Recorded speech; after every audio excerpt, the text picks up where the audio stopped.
check out this sorry piece of shit. Look at him. Juiced again. So I found him, boys. He was gone all night. I come out here to cook some, I'm going to throw a roast, meatloaf on the old grill, and there he is sitting there. Look at him. Necktie up around his headband, and he got the cap and a border on his head like a crown. Jesus. Unbelievable. Yeah, we're going to do a meatloaf. We got a bacon wrapped and stuffed meatloaf. Getting ready to pop her in. Come on. Of course. There we go. And got a little barbecue sauce on her. We actually mixed some barbecue sauce right into the meatloaf. There's about let me throw it in here, boys. It's about 5 pounds of hamburg. All right, we got about 5 pounds of hamburg. Bye-bye. A couple of eggs, a cup of Italian-style breadcrumbs. Keep an eye out in the river. You never know what's going to happen. Yeah, and then a little bit of oregano, some salt and pepper, a little bit of smoked paprika, some onions, some jalapenos I chopped up real fine. What else I put in it? Yeah, smoked paprika, I already said that. A little garlic powder, a little onion powder. Some thyme. You know, you can spice it with whatever you want, you know. So we got that all done, and we're gonna cook her for a couple hours, right around 400. We'll cook it real quick. But yeah, it's not a bad day here. It's not stopped raining anyway. It's snowing. Yeah. Cloudy. The temp's not bad. We're probably at I don't know. Let's say 50s. Somewhere in the 50s. But other than that, we're just hanging out. More debris is floated down. I don't know what the hell that is. Who knows? Hopefully we'll get enough the next rain, or when the river goes down, it'll fall off of there. Because as you can see, the river has come up quite a ways. It don't take much. A couple inches of rain, guys. This thing comes up feet. I'm not kidding you. Yeah, I've seen it way higher than this. I've seen it as high. See that pipe right there? That pipe has been almost covered. There was water up behind this tree. It almost came up on the dock, on the deck here. So, yeah, we were keeping our fingers crossed, and luckily it stopped raining. But yeah, and the beavers were gnawing on that. They was still working on that one. They almost got it through. The little peckers. I mean beavers. Those damn beavers. What do you got to say for yourself? Just sit there. Don't say nothing. Don't say nothing. Drink some more whiskey, you friggin' bum. Christ. You know, you think you know a guy, and he turns into a real shithead. Jesus. Ah, well, what are you gonna do, right?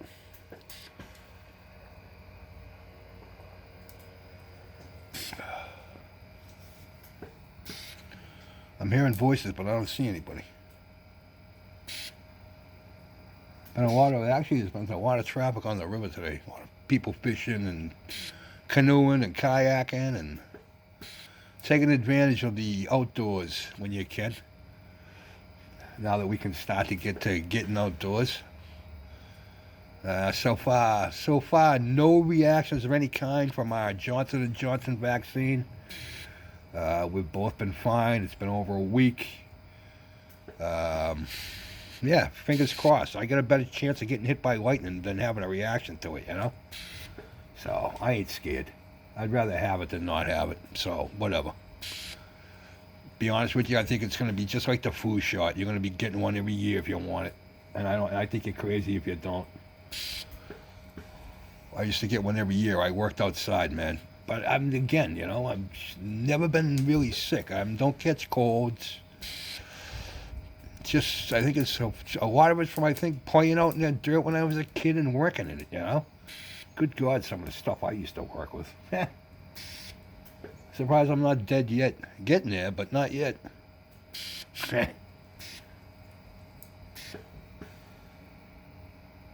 Now I'm trying to think how to finish up that truck.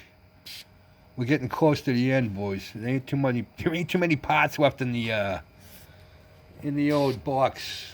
I can't get over how big and round that sprue is. Some of that sprue's got to be like 3/8, a half-inch round. It's huge. You could probably take the rest of that styrene. You could probably pump out like 5 or 6 friggin' car kits. Jesus.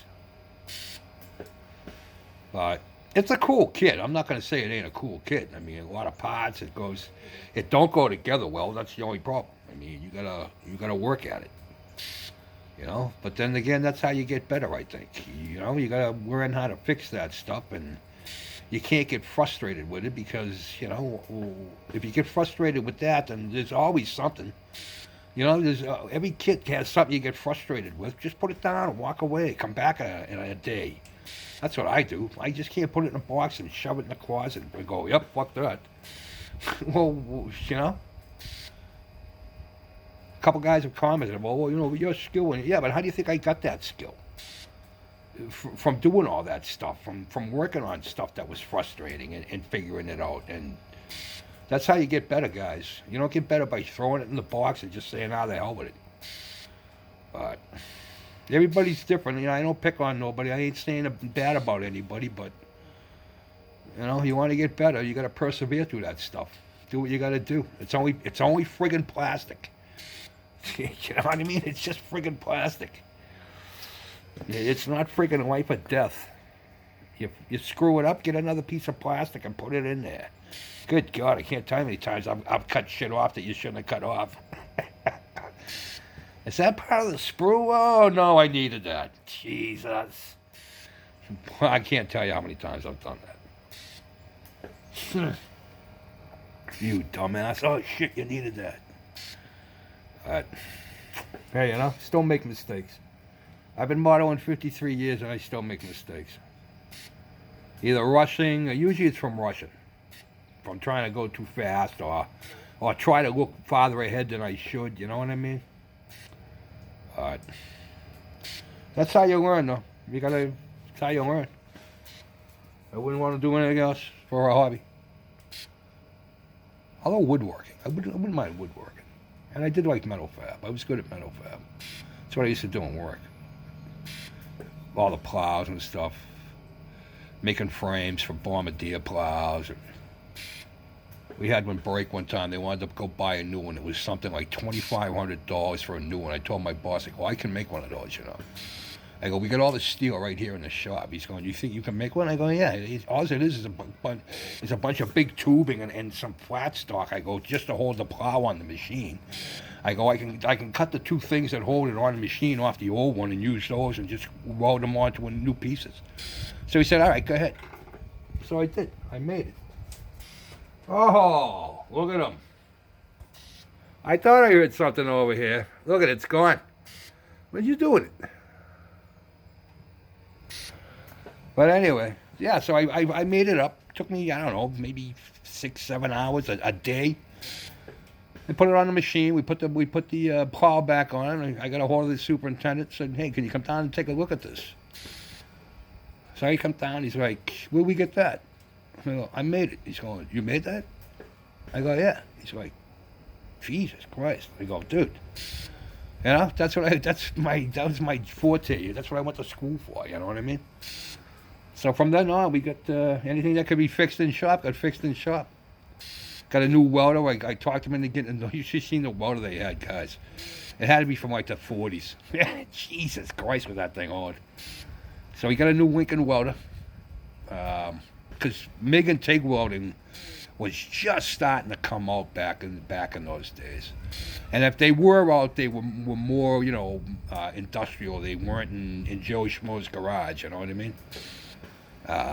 But yeah, I love doing all that stuff. I miss it. I miss doing that. Oh, bike's out. Oh well.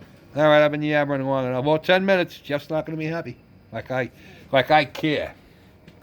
Like I care that Jeff's not going to be happy. Look what I have to deal with. Look what I have to deal with. All right, boys. Have a nice weekend. We'll talk to you later. Peace out.